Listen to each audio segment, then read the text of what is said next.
We're going to do something slightly different this week. So what happened was I posted a photograph from the TICCN conference. The first one was with Deacon Patricia, Pastor Ruth and myself, and it just started to get a lot of momentum on Facebook. And then I posted one of Ian and myself, and then Micah and myself, and they've just really, done tremendous numbers. And I was looking earlier today; it was flying past 800,000, so coming up to 1 million people having looked at these, and they said that it's gone viral, and so it was very interesting. So what we found was, when we did a little search on it and what's going on and what's happening, is that the videos very often are classified as being in long form by YouTube when they're 8 to 12 minutes. And so we thought, well, let's experiment by making our Wednesday this week, and maybe in the future, I'll be interested in your comments at the end, just a 10-minute video, giving us more time to talk afterwards. So that's what we're going to do. So I need to go right into it, and I've got very little time now to talk about other things, and so there'll be we're going straight in. And I'm talking about attitude determines access. So come with me, please, to the book of Numbers. We're going to Numbers 13, and I'm going to be reading from verse 27. Then they told him and said, "We went to the land where you sent us. It truly flows with milk and honey, and this is its fruit. Nevertheless, the people who dwell in the land are strong. Their cities are fortified and very large. Moreover, we saw the descendants of Anak there. The Amalekites dwell in the land of the south, the Hittites, the Jebusites, and the Amorites dwell in the mountains, and the Canaanites dwell by the sea and along the banks of the Jordan." Then Caleb quieted the people before Moses and said, "Let us go up at once and take possession, for we are well able to overcome it." But the men who had gone up with him said, "We are not able to go up against the people, for they are stronger than we."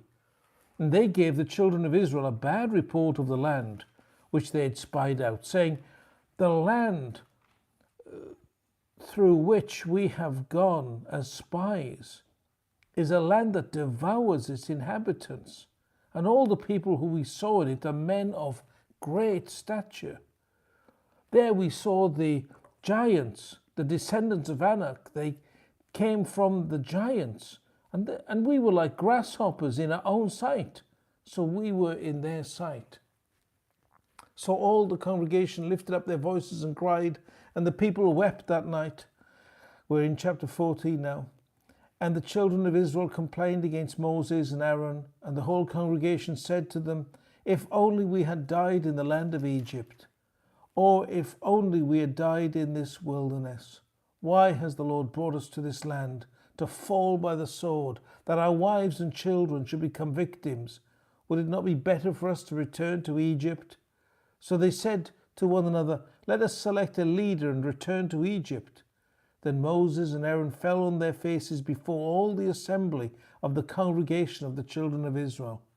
But Joshua, the son of Nun, and Caleb, the son of Jephunneh, who were among those who had spied out the land, tore their clothes.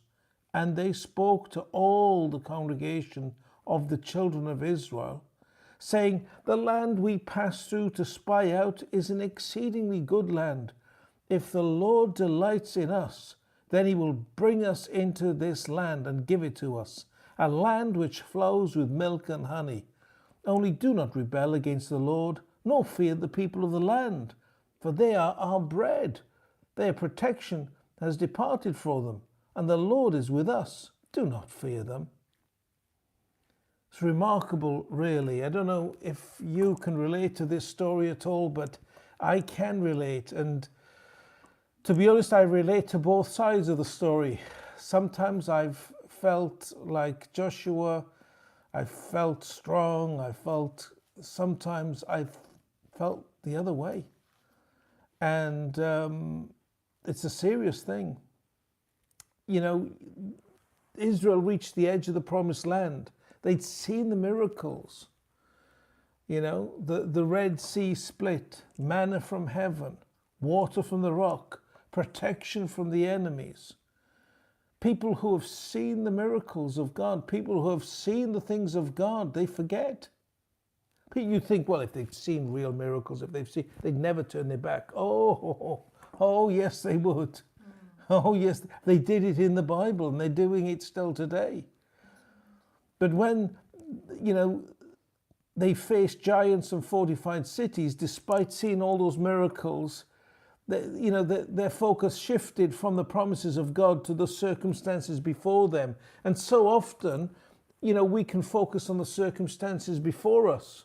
Oh, we've got this, we've had the budget today, look at the budget. Oh, what are they doing, these people? You know, and, you know, it may be a valid question, there may be a valid perspective to it, but the point is that for us as believers, we must not allow the circumstances before us to dictate to us.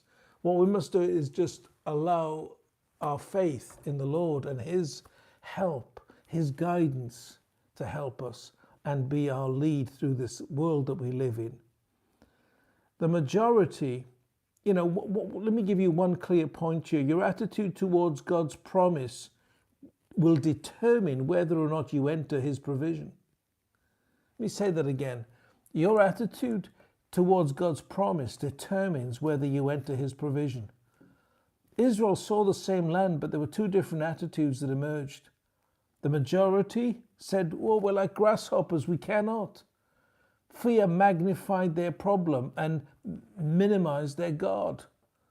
Joshua and Caleb, let us go up at once, for we are well able. Faith magnified their God and shrank the problem.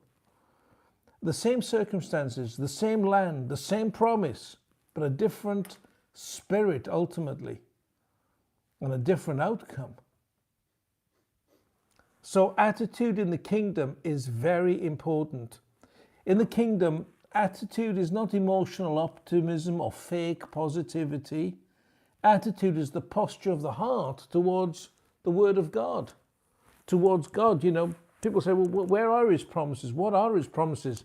It's called the New Testament. And I do mean the New Testament. We glean things from the Old as we're doing tonight, but the promises are in the New Covenant. It's the New Covenant that we have. And today, a lot of people mix up the covenants. You know, there's a lot of that. You have to watch that you don't do that. But the attitude in the kingdom is key. God did not say Israel was too weak. God did not say that the giants were too strong. He said, I have given you this land. The question is, what do you do? What do you do with what God has said? The issue wasn't military strategy. It was spiritual posture, you see. It's that decision, I will believe and I will receive. That's a decision that we get to make. God has given us a free will to make or deny that choice. And I want to encourage you, my precious brothers and sisters, to make the right choice. Because throughout life, every day we'll have that choice to make, whether we walk in faith or whether we walk in a fear.